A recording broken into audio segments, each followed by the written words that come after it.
So Illinois was actually the state that instigated the DOJ ruling. How do you feel about the arguments that have come forth since the memo?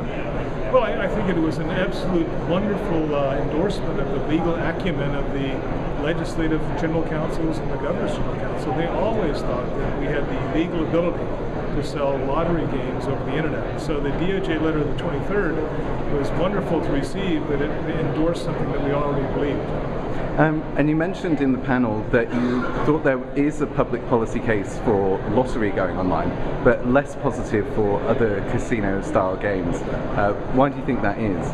Well, I think there's a good public policy case to be made for lotteries being able to sell lottery products over the internet. There's a less compelling public case for lotteries selling casino products over the internet. If a legislature decides to do that the lottery should be the repository of the technology that follows through, that's up to the legislature to do. But there are competing interests. I mean, in most states you do have other forms of gambling. They have their own points of view. The lottery has always been something unique and sacrosanct, and you have to think that through. It's not an automatic to me. And you also said that in public opinion, people didn't necessarily see lottery going online as an expansion of gambling. Why do you think the attitude towards lottery and towards casino games is different?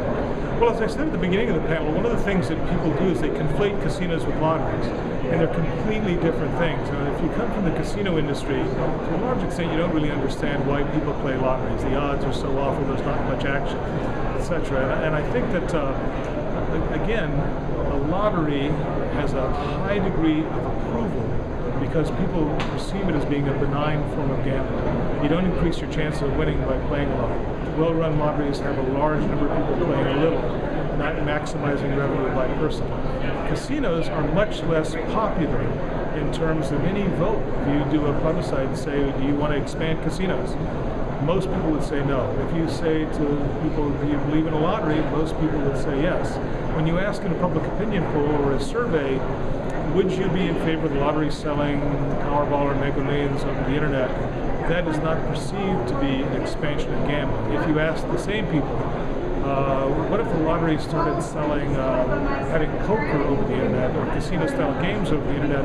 I would suspect you'd get a far different answer. Lastly, you said that the lottery would not become an umbrella for other forms of gambling in Illinois. What do you think the chances are of legislating on further on casino-style games in Illinois in the future? I think it's an absolutely dynamic situation. There is a tremendous amount of interest, I think, as to what the ramifications of the DOJ letter are, far beyond the Illinois Lottery's internet test. I mean, it does open at least the revenue possibilities of other forms of gambling over the internet. And then if you do that, what forms, who controls it? Does the state control it? Do you license private people to do it? Does the state tax it or keep the profits or split the profits?